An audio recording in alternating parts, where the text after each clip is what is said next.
inaugural conference 4 years ago, and it just gets better and better. So it's great to have all of you here. Wells is is honored to be a corporate sponsor, and particularly honored to be able to introduce and support our keynote speaker this morning. And I'm honored to have the opportunity to introduce our speaker. And when I think of the coach, Minnesota, I lived in Minnesota previously. Actually, I'm back again. But there was a lot of discussion about a new football coach that was coming to turn around the University of Minnesota Golden Gophers. And a lot of excitement. Lou had done that 3 times before, so it was almost a certainty this time. And he only stayed for 1 winter. Lou's a smart guy. I can only say that because, of course, I live in Minnesota. But before Minnesota, Lou proved himself as a turnaround expert. He turned around 3 losing programs with William and Mary, North Carolina State, and Arkansas. And he also turned around Minnesota in 1 year. He actually was there for 2 seasons. He hightailed it out as soon as he finished his 2nd season. In 2 years, he put Notre Dame back into a major postseason bowl after a 7-year drought for the Fighting Irish. And before Notre Dame, North Carolina State, he beat Iowa State in consecutive bowl appearances. So Lou won bowl games repeatedly against the odds, against top-ranked schools before his team had reached that level. So nobody wanted to play against Coach Holtz. He had 12 career postseason bowl game victories, putting him 5th on the all-time list. I mean, Lou's bowl games set numerous records with the number of teams, the number of wins. Back to Notre Dame. In his 3rd year after taking over at Notre Dame, they were a consensus national champion, and that was in 1988. Also in that year, they set a record 23-game winning streak, which has not been done before at Notre Dame. At his 11 seasons at Notre Dame, his overall record was 130-2.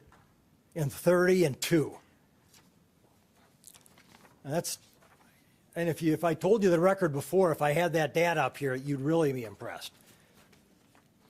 And his overall record is 243-127-7. I share these numbers with you because there's a lot of finance people in the crowd, so I thought that would be appropriate. Well, with those wins, it ranks him as the 3rd most, among active coaches, he's number 3 with wins. And as far as like a winning percentage, he's in the top 10. He's in the top 10%, if not in 5, 6, 7%. Well, Lou is still active as a sports analyst on a number of ESPN programs. He's a best-selling author and happens to be a motivational speaker. One of his principal topics in some of his materials is how to develop a game plan and how to execute on that game plan.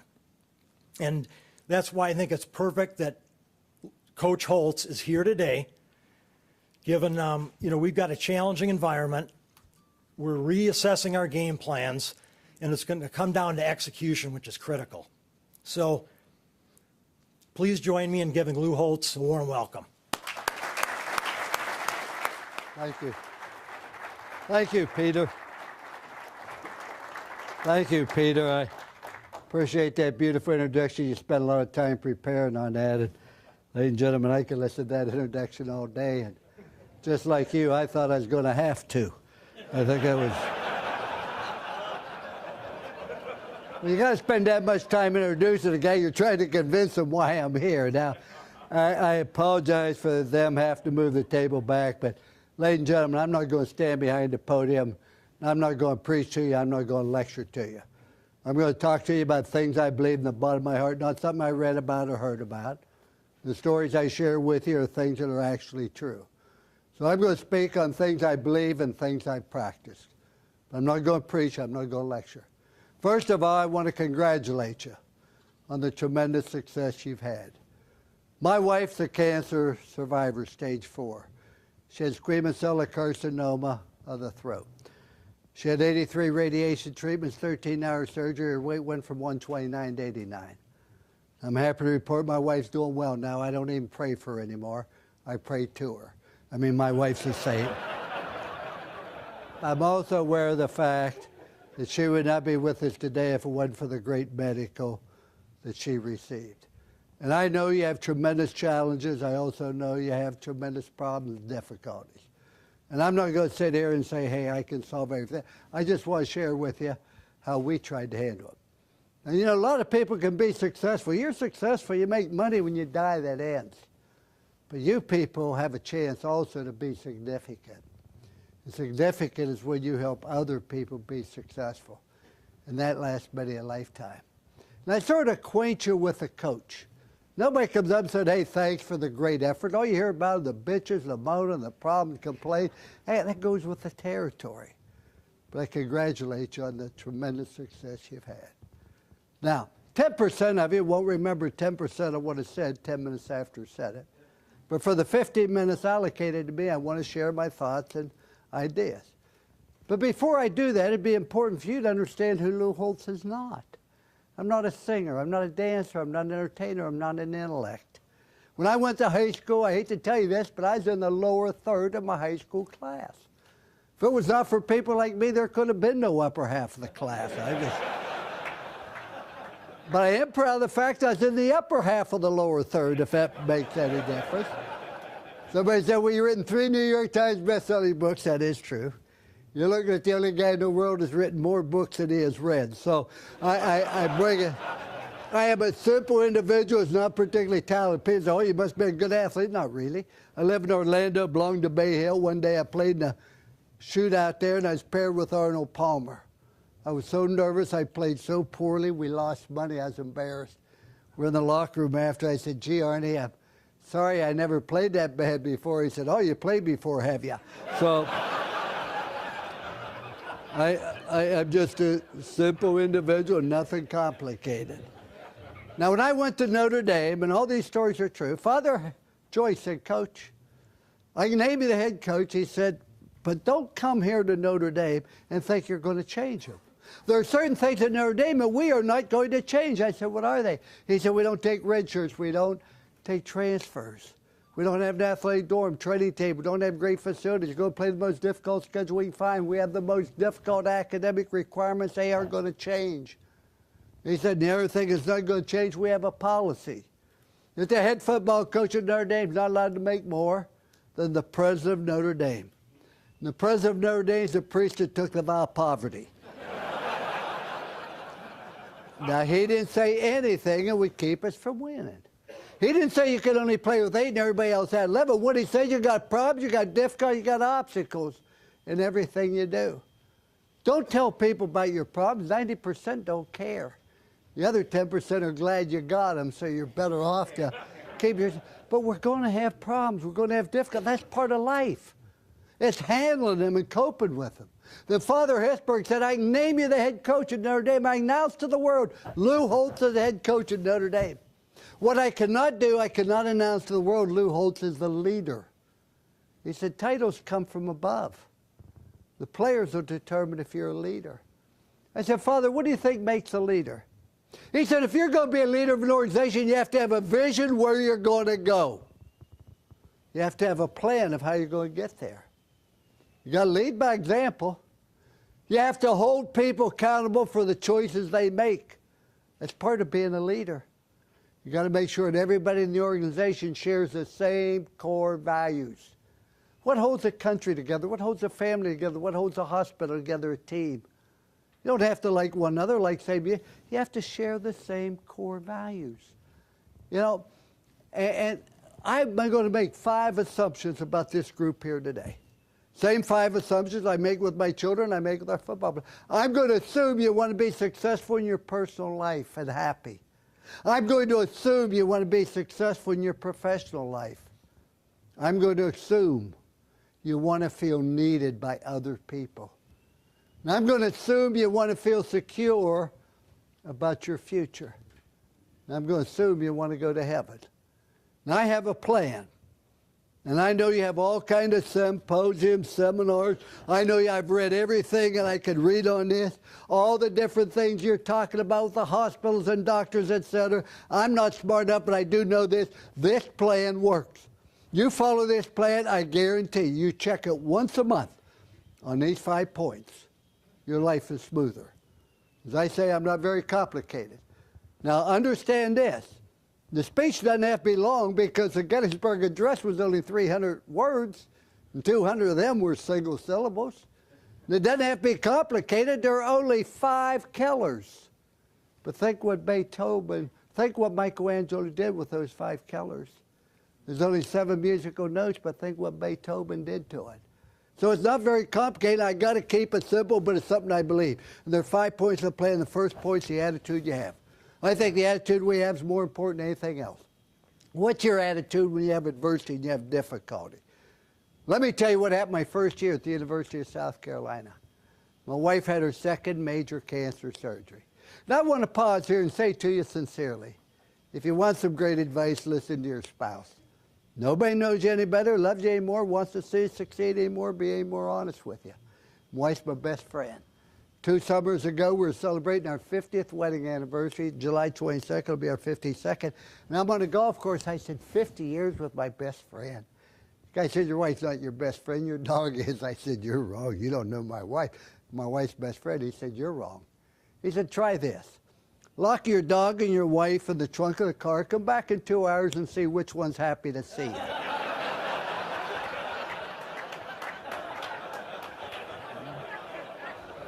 But my wife left me a note not long ago. It said, Lou, I can't please everybody in the world, so I'm going to stop trying. I'm going to focus on pleasing one person a day. The day's not your day, and tomorrow doesn't look real promising either. So, but she had her 2nd cancer surgery. My son Skip went into a coma the week we played Georgia. My mother died the Friday before we played Florida. I'm on a school airplane for 3 days recruiting. We land at Lady Island Airport on a Sunday night. We're flying to New Jersey after I visit Darnell, Washington. And the pilot said, Coach, will you visit Darnell, Washington? We're going to fly 11 miles to Hilton Head to get gas. We'll come back and pick you up. During that 11-mile flight, the school plane crashed. One pilot was killed instantly. The other seriously injured, later died. We lost every football game we played that year. We went 0-11. I had a kicker that said, I can't kick when you're watching. You know,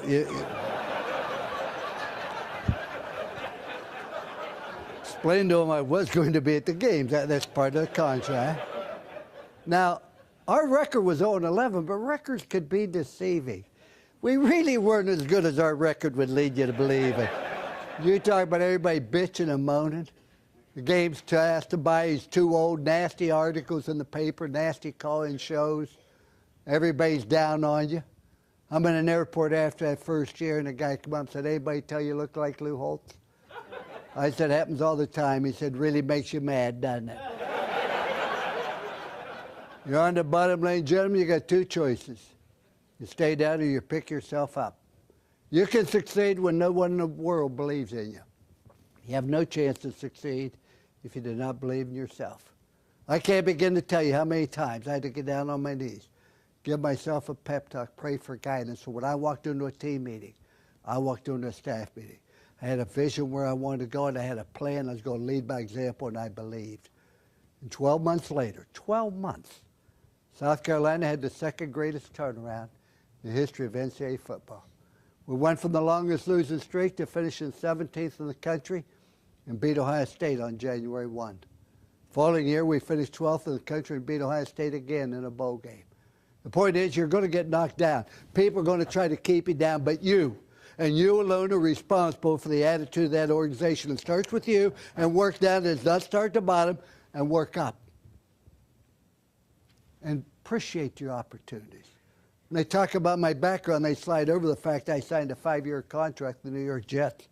I turned the job down 3 different times, and Al Ward said, come to New York and tell Mr. Hess and Mr. Island you don't want to coach the Jets.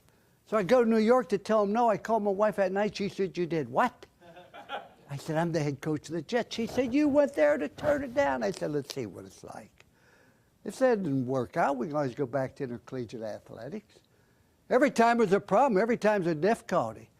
Oh, I didn't think that's what I wanted to do. And after signing a 5-year contract, I stayed 8 months and left. It bothers me to this day that I walked away on the New York Jets when people put their faith and confidence in me, but I can't change that. The point I make to the New York Jets, one of the best jobs in the world. And yet I was miserable, unhappy, and unsuccessful. Why? Because the attitude, how you approach it. Sometimes we get in a job, we just think about all the problems and difficulties. Think of the great opportunities. Think of the people you help. Think of the people that count on you. Appreciate the opportunities you have and appreciate the problem, because if there wasn't problems, they wouldn't need you. Urban Meyer, when he became the head coach, I hired him at Notre Dame, and he called me after I left. Said, I'm interested in the Bowling Green job. Can you help me? I said, yeah, I know Mike Wilcox. I know Steve Seabrook. I called him. A month later, Urban Meyer called and said, Bowling Green offered me the job, but I'm turning it down. I said, why? You know, when you help somebody get a job and he turns it down, I said, why? He said, I don't think it's a good job. I said, Urban, good jobs don't open up. Only bad jobs do. You take a bad job and you make it a good job. If it's a good job, the other guy's going to be there. And if it was a good job, why in the hell would they hire you? Yeah, I mean, that was quote verbatim. He takes the Bowling Green job, but appreciate the job. It goes back to the attitude you have. And I went out, people said, do you have fun doing ESPN? Not really. I'm up there in Bristol, Connecticut, 15 minutes from Hartford by telephone. And it's snowing, I got a headache.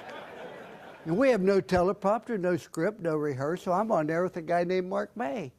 Now, I want to tell you, Mark May is one of the finest people I know. He's smart, he's intelligent, he's a professional, he's a beautiful person, but we have a difference of opinion. He was a player, I was a coach. He made suggestions, I made decisions. He showered after work, I showered before work. He signed a paycheck on the back, I signed it on the front. You know, we just have a difference of opinion. Now, people think that we're adversarial. Not really. I got a bumper sticker on my golf cart at Lake Nona. And everybody says, who's that for? The bumper sticker said, Jesus loves you. Everybody else thinks you're an asshole. You know, but I'm going to have fun with what I do. They turn the red light on, I'm going to have more fun than anybody else. Why? Because if you have fun doing something, people have fun being around you. Tom Sawyer painting the fence, oh, isn't this fun? Enjoy it. Doesn't mean you don't do stupid things. I got on there one time, called it University of Auburn. Well, the next week I had to get on TV and say, folks, I made a mistake. It's Auburn University. Many of you wrote me and told me. I understand. Please don't write me anymore. I'm a quick learner. I will not make the mistake. It's Auburn University, so please don't write thank you. I then turned to Reese Davis on national TV and I said, I had no idea that many people from Auburn could write. Oh, you're talking about the negative, get bombarded. But just have fun with what you do. Yeah, and you know, when I went to Notre Dame, we changed people's attitude. How do you do it? Common sense. I go to Notre Dame, I have a quarterback named Steve Berline. Now, Steve Berline was a 3-year starter, played in the NFL for 17 years, owned all the passing records at Notre Dame. And the first week I sat down with Steve. Now, this is how Steve remembers a conversation. I said, Steve, you own all the passing records. That's wonderful. And you're a 3-year starter, and I like a running quarterback, and you aren't very fast, but that doesn't bother me. And he interrupted me and said, how slow do you think I am? I said, Steve, honestly, if you got in a race with a pregnant mother, the best you'd finish would be third. But I said, that's not what bothers me. What bothers me, you threw 17 interceptions as a junior. I said, I make this promise to you. You will not throw 7 interceptions your senior year. He got excited, said, that's great. Is it the way you run the routes or read the coverage? I said, no. When you get to 6, you ain't playing anymore. You know, it's not complicated. It's just common sense. They don't understand that. What's your attitude when people say negative things?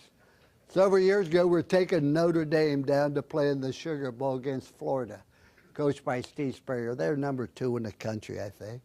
We're an underdog. I felt we'd win, but most people didn't. And I wanted our team always to be home Christmas Eve. So I always sent our team home for 2 days. I took my wife, my 4 children to Orlando. We went out to dinner. Now, we have 4 children. They're all girls but 2. I'm real proud of that. And I'm never happier when I'm out with my wife and family. And waiter came up and he recognized me. He said, "You're Lou Holtz, head coach at Notre Dame, aren't you?" And I said, "Yes, sir." And I took out my pen thinking one autograph, and he said, "Coach, let me ask you a question. What's the difference between Notre Dame Cheerios?" I said, "I don't have a clue." He said, "Cheerios belong in a bowl, Notre Dame doesn't." Well, my attitude changed. I mean, I'm in the state of Florida. We're going to play Florida and show. I get mad. And my wife finally said to me, "You're going to let somebody you never met before, you're never going to see again, he doesn't care a thing about you. And you're going to let him ruin this evening because something stupid he said." She said, "You're smarter than that. Don't let other people control your attitude. He doesn't care about you." I said, "Honey, you're right. That's why you're so smart. He's not going to ruin the evening." And my attitude changed. We had a wonderful evening. Felt so good a little later, I called the waiter back over and I said, "Son, let me ask you a question. What's the difference between Lou Holtz and a golf pro?" He said, "I don't have a clue." I said, "A golf pro gives tips," which he found out when the meal's over. So if you just calm as I could talk forever about the importance of attitude. Let me get to point number 2. You have to have a passion to win. And to me, a passion to win to me means 2 things. Number 1, it means sacrifice. Ladies and gentlemen, I could ask each and every one of you, come up here. Talk about your success. You'd have to talk about the sacrifice you and your family had to make. Ladies and gentlemen, there's no other way in this world we can succeed. There's going to be a sacrifice you and your family have to make. People don't understand that. It's like fundamentals. People get bored with fundamentals. I don't know the fundamentals that run the hospital, handling doctors. But I do know this, the great football teams are the ones who can block and tackle.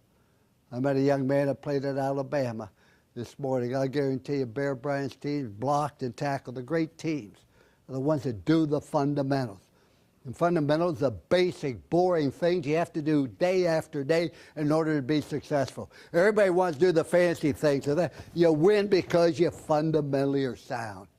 I would tell this story to our football team every fall. They get mad. They get bored by their 4th year, but I told them the first day they reported. I said, a guy walked in a pet shop, wanted to buy a bird. Had all these little birds for $1.97. The guy said, "You don't want that bird? I got the ideal bird for you, and it's $680. Guy said, "The bird looks like the others." He said, "Those birds stand there. This bird talks and sings." Guy said, "Gee, that's a lot of money." But I'm all alone. He bought the bird. Came in the next day really mad. Said, "Bird don't talk or sing." Guy said, "What did the bird do when he rang the bell?" He said, "What bell?" He said, "Didn't you buy the bell where the bird can get the proper tune?" He said, "No. Bird ain't going to talk or sing unless he can ring the bell. The bell's only $19. Guy buys a bell, come in the next day mad, said, "Bird don't talk or sing." He rang the goddamn bell. The guy said, "That's impossible." He said, "I have the same type of bird as you." Well, just today, my bird got up, rang that little bell, ran up and down the ladder. The guy said, "What ladder?" He said, "Didn't you buy the ladder where the bird can exercise?" He said, "Bird ain't going to talk, sing unless they can exercise." And the ladder's only $21. Goes on 4 days, every day sells them something different. Guy comes in the 5th day, said, "I have $723 invested in the bird." Today, the bird finally talked to me just before he died.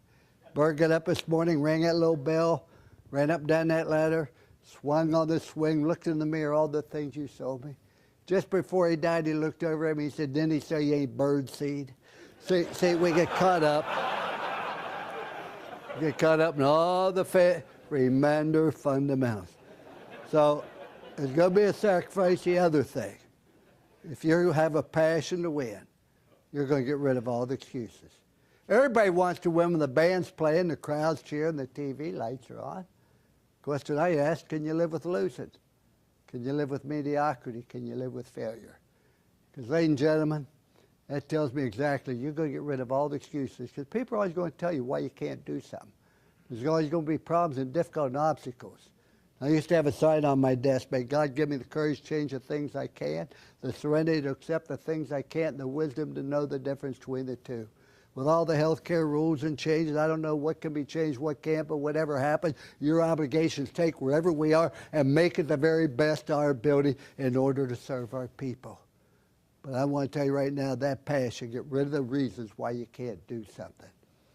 It's like a bumblebee. Every aeronautical engineer would tell you there's no way the bumblebee can fly. Its wings too short, its body mass is too big, but fortunately the bumblebee can't read, so it flies all around, but it can't supposed to. A few years ago, I was at Arkansas. All we had to do is beat SMU, and we'd be invited to the Orange Bowl for the first time in the history of the school. Not only that, we'd play Oklahoma. The last time they played Oklahoma was in the 20s, when Oklahoma beat them something like 108-0. We're ahead 42-14 in the fourth quarter. Fans were throwing oranges on the field. Everybody's excited. And after the game, fans said, "What'd you think when they're throwing oranges on the field?" I said, "Thank God we weren't going to the Gator Bowl." You know, it was exciting. But then, unfortunately, I had to suspend 3 athletes that scored 78% of our touchdowns. We became the largest underdog there's ever been in a major bowl. The athletes, the lawyer got involved. They took me to court to get an injunction to play. The Attorney General for Arkansas represented me because I was a state employee named Bill Clinton. They went on to become President Clinton. Did a marvelous job. We won the case. The judge ruled they would not be allowed to play. But I lost a football team. We had the most demoralized football team you've ever been around. And I want to remind you, these stories are absolutely true. About 4 days before the game, I had a team meeting. They came in. And I want to compliment you on the positive approach you have. You say, "How do you know that?" I listened to you laugh. I listened to you talk to one another before the meeting started. I listened to the way you look at me. Our football team, their head was down. They wouldn't laugh. They wouldn't talk to one another. And I said to them, "I know why we can't win. I know why we can't win, because every day I read about the great players from Oklahoma going to play. And every day I read about the great players from Arkansas that are not going to play. But I've never read one positive comment about anybody in this room. So I know why we can't win. I want you to tell me why we can." For a while, nobody said anything. And finally, Charles Clay stood up and said, "Coach, we have the #1 defense in the country," which we did. He said, "So we aren't going to get beat near as bad as everybody thinks." Well, it wasn't what I wanted. But it was a step in the right direction. The more they thought, they pointed out we had a great competitor quarterback. They pointed out we had a great offensive line. We had the best punter, the best place kicker. We had a great receiver. I wanted them to say he had a great coach. That never came up. But when they left the room, it was a different team. Why?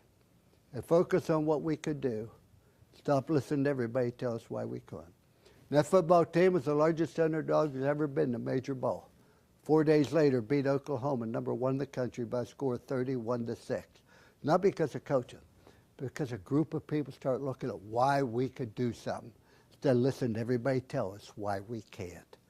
Point number 3, focus on your purpose. What are you trying to do? Ladies and gentlemen, I'm not very smart. As I say, I went to school to eat my lunch. But I had 2 mandates. Graduate the athletes and win. That was my mandate. Graduate and win. Not put them in the pros, not get them all up. Graduate and win. You have 2 mandates. Help the patient and keep it solvent, or make a profit. If you're a nonprofit, you have an obligation to keep it solvent and an obligation to help the patient. That's all. Don't complicate it. It's no more complicated than that. How do I help the patient? How do we remain solvent? Both of them are equally important. Same as graduate and win. Now, I use common sense. Now, this story is basically true, but I will embellish it a little bit. I had a nun in the 7th grade, first time I ever used common sense, who disliked me. And probably a pretty good justification, because I was always saying things that upset her. There was a time Catholics could not eat meat on Friday the entire year round. You had to eat fish. I don't like fish, so every Friday I'd complain. I wish the apostles had been ranchers rather than fishermen, you know.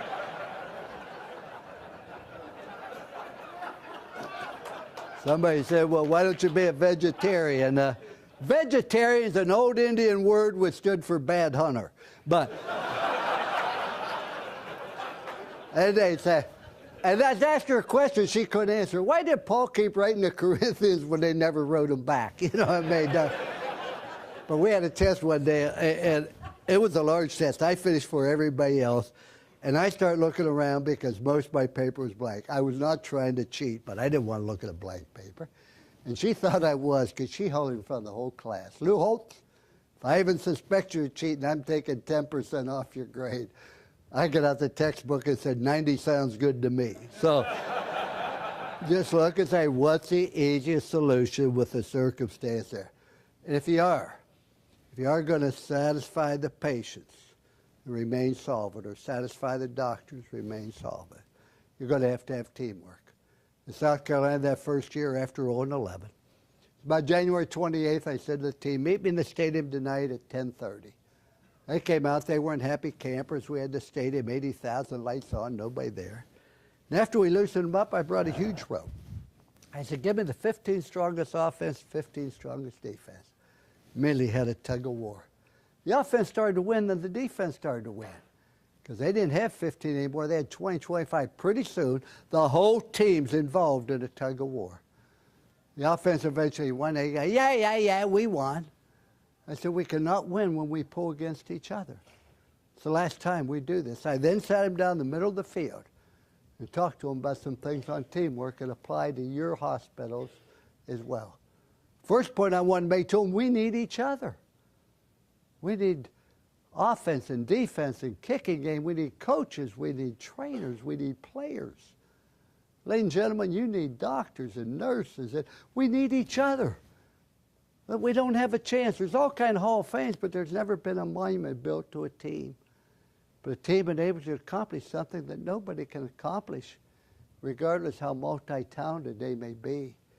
So the first point is, let's understand we need other people to get this done. Point number 2, we all have a role.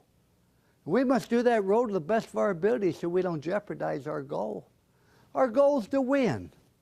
Your role is to cover kickoffs. I don't want to cover kickoffs. I want to run the ball. I understand that, but you aren't.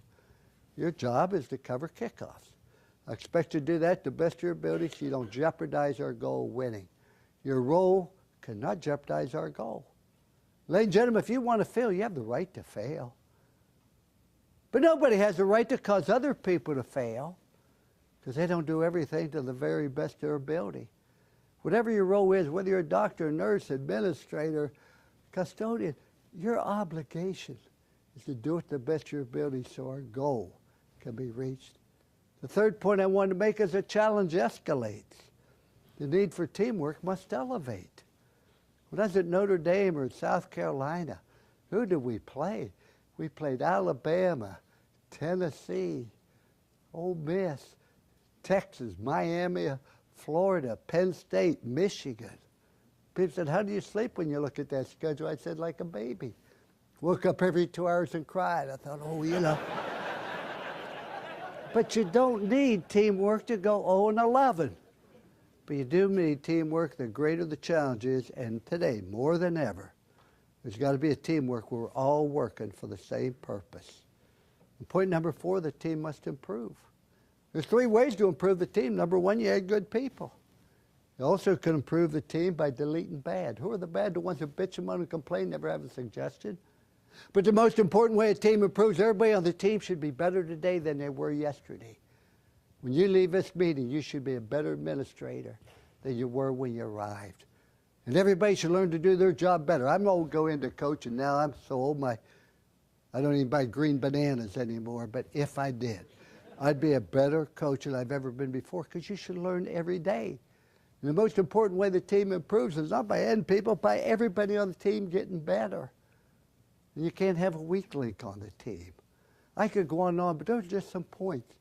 If we're going to satisfy the needs of the patient and remain solvent, those are just certain things about teamwork. The other thing that is also true, you've got to embrace change. Nobody likes change. I don't like change. But make whatever changes you need for your mandate. Remember, more people get fouled up because they lose sight of their purpose. Ours was graduating to win. What do I have to do? What change do I have to make in order to graduate and win? Period. We moved study hall from the library where you felt like you're in jail into the library, our study hall. Where do the smart students go? Where do the girls go? Where are the computers? We became the only school to win the national championship and the graduation rate the same year in the history of football. Why did we make that change? We made whatever changes so we could graduate. We changed offense. Why? So we could win. Embrace change. Don't fight it, but don't just say, well, let's try this. What changes do I have to make to meet my mandate? They tell me in 1878 they invented the typewriter. Problem with the typewriter, if you type too fast, the key stuck. They said, we'll never sell a typewriter if the keys stick. So they put together a committee to keep them from sticking. I understand it came back a couple of weeks later and said, we got it solved. The guy said, how'd you get it to type faster? He said, we can't do that. He said, how are you going to keep it from sticking?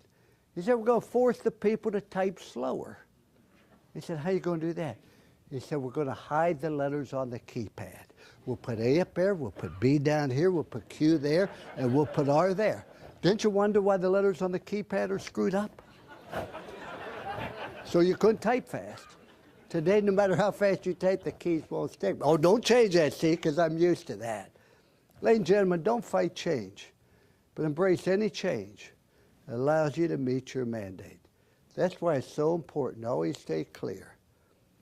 As a husband and father, my mandate was to make sure that our children always knew how much I loved their mother.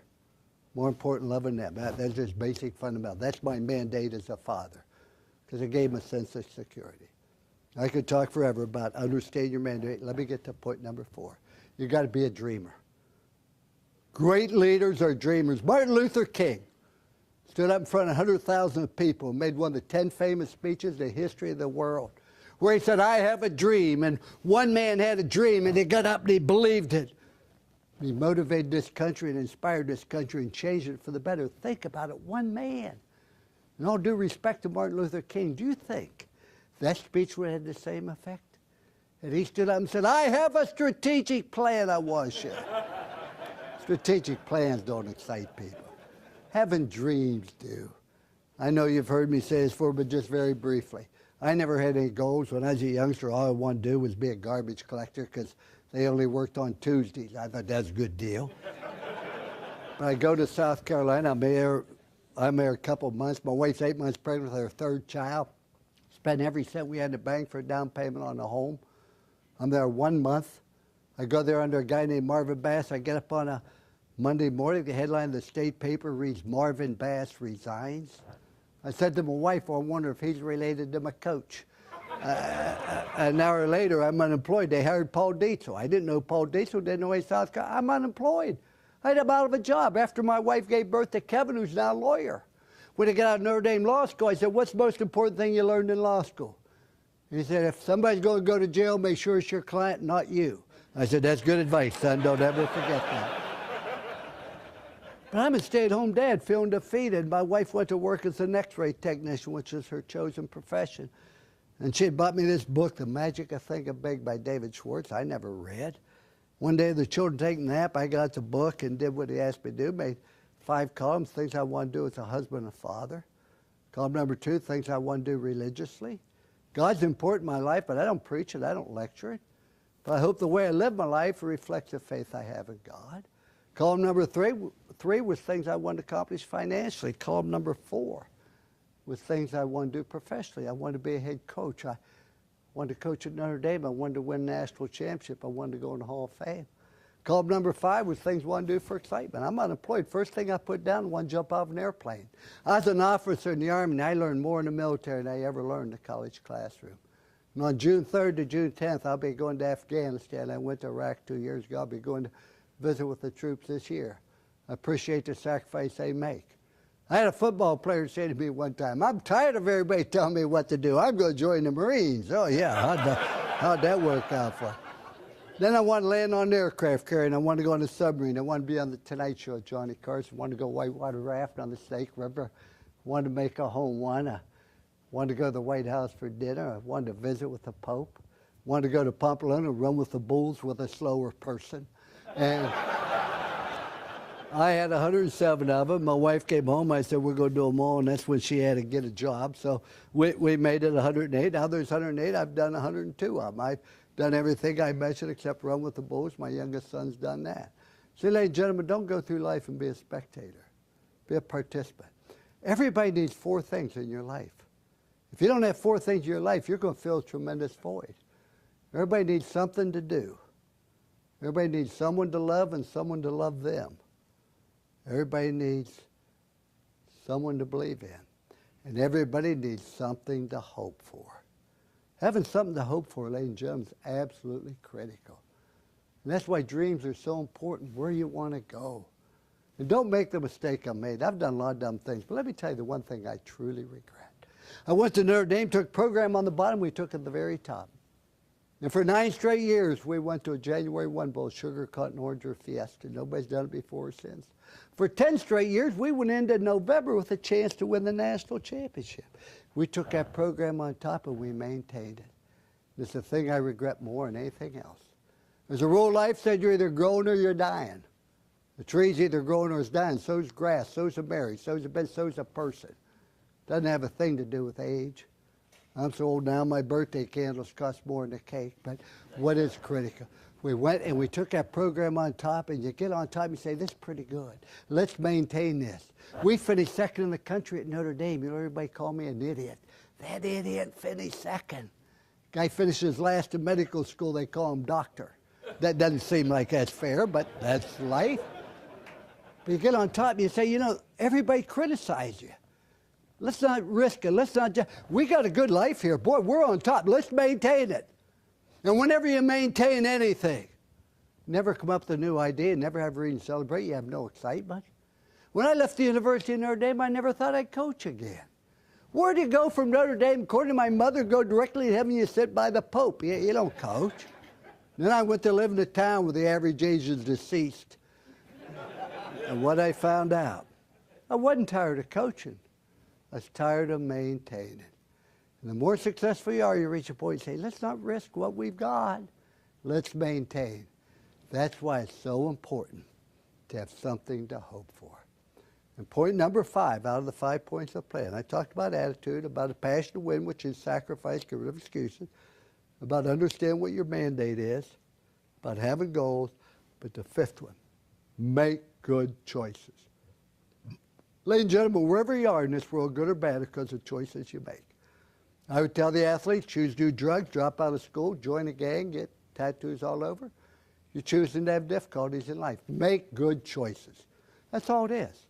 Make good choices. Now, how do we make good choices? I only have 3 rules. You know, we have all kinds of laws. Federal laws, county laws, state laws, corporate laws, bylaws, in-laws, and outlaws. We only need 3 laws. I only had 3 laws. Law number 1, do right. Just do right. Do what's right and avoid what's wrong. I don't think it's right to find a teammate's wallet before he lost it. That's called stealing, son. But just do the right thing. I think it's right to be honest, right to be on time. I think it's wrong to practice sexism, racism, spousal abuse. I think it's wrong to be better. We've all have a reason to be better. Ladies and gentlemen, we should be bitter at a society, at a person. We don't have reason, but you can't go through life being bitter. Then when you pass away, your spouse has to hire pallbearers because you don't have 6 friends. You can't be bitter. Doesn't mean we don't have a right to be. I'm at Arkansas 7 years, best win-loss record in the history of Arkansas. Second best win-loss record in the history of the Southwest Conference, only to Dare Royal. 7 years, 7 bowl bids, 4 top 10 finishes, filled the stadium and graduated our athletes. And Arkansas rewarded my efforts by firing me and not giving me a reason. I was so mad, I was so bitter, I wanted to go to the media. I wanted to go to the media and blast everything about Arkansas. My wife said, no. We know what we did, we're going to move on. We moved on. 2 years later, Notre Dame's looking for a football coach. They called Frank Broyles. They said, we're looking at a lot of coaches, including Lou Holtz, but we wondered what happened there. Frank Broyles said, I listened to somebody tell me something that wasn't true. He said, I made a mistake letting him go. I'm trying to hire him back, which he was. He said, if you can hire Lou Holtz, don't even talk to anybody else. Go hire him. You'll never regret it. He's the best coach I've been around. I end up at Notre Dame, my dream job, because of the guy that fired me in Arkansas, because my wife would not allow me to be better. Doesn't mean we don't have a right to be, but it doesn't help you. My wife gets mad when I tell this joke, the only joke I tell. Guy's in the hospital, 78 years of age, and his wife's with him. He said, Ethel, I remember we first got married. I got fired from 2 jobs, and you're always there with me, encourage me, and support me. And I joined the Army. You joined the nurse corps so you could be near me. And I remember when I was wounded, you're right there with me, encourage me, and support me. And after the service, I started 5 businesses. They all failed. And every time they encouraged me and supported me and believed in me. He said, now I'm in the hospital sick. You're still here encouraging me and believing in me. He said, I want you to know I've come to the conclusion you're bad luck. It's that mentality is somebody else's fault. Just do what's right. Rule number 2, do everything to the very best of your ability. Ladies and gentlemen, that's the obligation we have. I coached for Woody Hayes. We won the national championship. One thing I learned from him, your obligation to leaders is not to be well-liked, not to be popular. Your obligation to make people the very best they can possibly be. And that can only happen when you have standards. And the only standard I had was do everything to the best of your ability at the time allotted. Not everybody can be All-American. Not everybody can be All-Conference. Not everybody can be first team. Everybody can do everything to the very best of his ability. That's all I ask. The last rule, I expect you to show other people you care. You walk in the room, your attitude, hey, here I am, look at me, it's all about me. It's your attitude, there you are, how can I help you? You know, ladies and gentlemen, you never meet anybody again that doesn't have a problem, doesn't need a smile, encouragement. I told you my wife's a stage 4 cancer survivor. We're opposite night and day. She said opposites attract and then attack, but she never does interviews. She's done one interview in her life. And they asked her, what did you learn from having cancer? My wife said, I learned how much my family loved me. We didn't love her anymore. We showed it. Why did she have to go through cancer before we reached out to let her know how important? You know why? Because we take people for granted. Those are the only 3 rules you need. I've never needed a 4th rule. Do the right thing, do the best you can, show people you care. It's the only rules I had for our children, our athletes, myself. Why are those 3 rules so important? Because everybody you meet asks 3 questions. Everybody you meet, question number 1, can I trust you? Can I trust your hospital? Ladies and gentlemen, without trust, there can be no relationship. My wife and I have been married together 104 years, 52 apiece, because I can trust her, she can trust me. Once you lose the trust of somebody, you can't get it back. How do you always maintain trust? If both sides just does the right thing. Why is it important to do the right thing when nobody's looking? So you'll always have trust. In South Carolina, we're 0-11. Been there 18 months. And I want to remind you, these stories are absolutely true and can be verified. It was about June 8th, I found out at 5 o'clock that 2 players from the previous team were arrested for selling drugs. I had the whole team in summer school. They ate dinner at 6 o'clock. I was so mad. I said, we have a team meeting at 7 o'clock. You know why I was mad? I am there 18 months and they didn't trust me enough to tell me that that was going on. Think of the embarrassment of the school, the football program. The next day, the headlines, 2 Gamecock players arrested for selling drugs. And I wanted to know why. I was mad. They didn't care whether you liked me. Why didn't you trust me? Nobody said anything. Then Jonathan Martin, a sophomore, got up and said, Coach, I trust you. He said, I believe this team trusts you. Looked around the room, said a lot of my teammates I don't trust. You lie, you cheat, you steal, you do drugs. And Andre Goodman, a defensive back, got up and said, I agree. I go to the shower, I got to lock my locker, it'll be pilfered. So I had the manager give me a sheet of paper. I hadn't planned this. I said, I want you to write down everything you did you regret. It'll be confidential. But come back tomorrow at 2 o'clock when summer school ended. They came into the meeting at 2 o'clock. I said, follow me. We went out to the practice field. South Carolina had tradition. Every time they won a big game on the road, they put a little tombstone. Date to name the score of the opponent. Wasn't a very big graveyard there, just a couple on there. That morning I had a tombstone delivered this big blank. We dug a hole in it, put every one of those papers in, burned it, covered it up, put the tombstone. And made a commitment to one another. And never again would we have a teammate we couldn't trust. Never again would we have a teammate that wasn't committed to excellence. Never again would we have a teammate that didn't care about the team first. And if that came out and they knew about it and they couldn't, they'd bring it to me.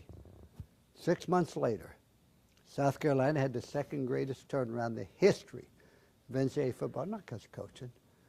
The problem with South Carolina, there wasn't a trust with one another. Why? Because they knew people didn't do the right thing. Ladies and gentlemen, it's important to have people do the right thing, so not only can you trust them, they trust you, they can trust one another working within. And if there's a commitment to excellence.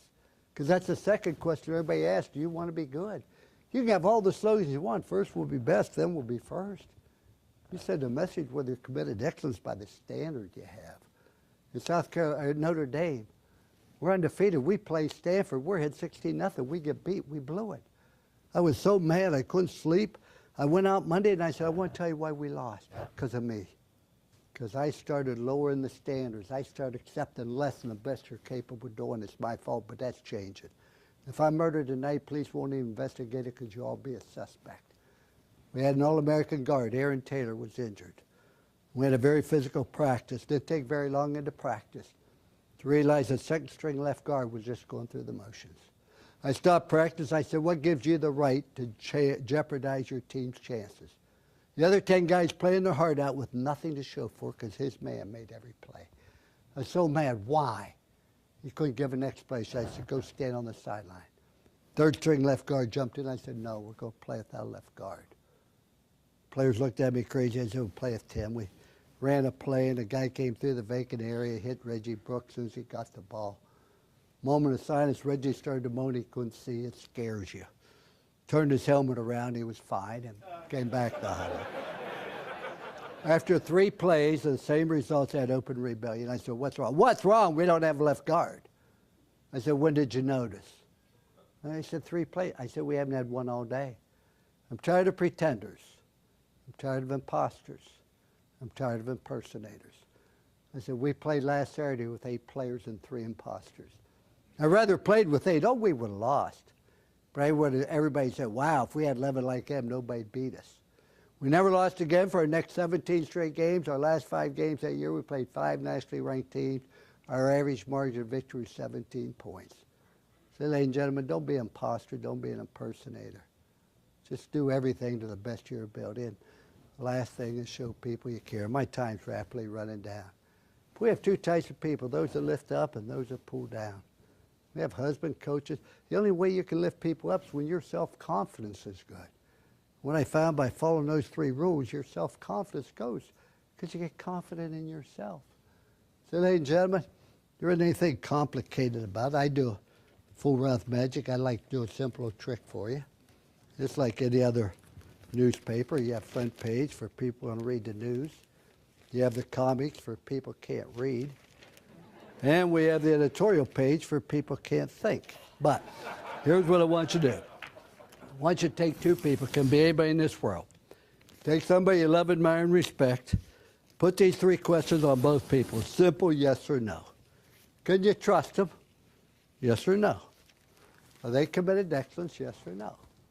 Do they care about you and the organization? Yes or no. Now, I used to do this with a phone book when I was younger, but now it gets a little harder. I guarantee you, the person you admire and respect, you just said yes to all 3 questions. The person you got a problem with, you pinpointed a problem. Either can't trust them, they aren't committed, or they don't care. See, there isn't any such thing as magic and how you do it, etc. Now, if somebody said,